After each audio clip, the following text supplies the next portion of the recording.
মৃত্যু সুনিশ্চিত জেনেও আমরা দিন রাত একাকার করে এই দুনিয়ার পিছে ছুটছি। আমরা কতটা বোকা যে আমরা স্থায়ী ঠিকানা, স্থায়ী ঘরবাড়ির জন্য পরিশ্রম না করে আমরা বর্তমান ঠিকানা, বর্তমান ঘরবাড়ি, ক্ষণস্থায়ী এসবের জন্য দিন রাত পরিশ্রম করছি। অথচ আমাদের কত অজুহাত, কত কৈফিয়ত, যার কোনো শেষ নেই।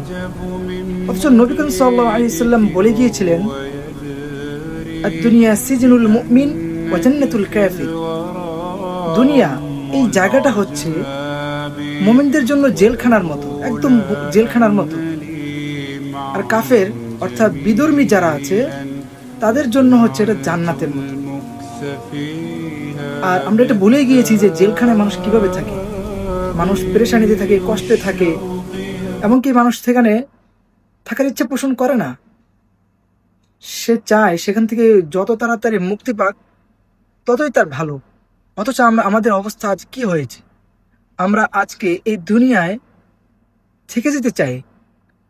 এখানকার ভালোবাসা, মায়া, মমতা সব কিছু যেন আমাদেরকে গ্রাস করে ফেলছে। অথচ আমাদের নবী আমাদেরকে এই শিক্ষা দিয়ে যাননি। আল্লাহ তাআলা আমাদেরকে দুনিয়ার পিছনে না ছুটে আখিরাতের পিছনে আরো বেশি সময় দেওয়ার তৌফিক দান করুন। আমিন।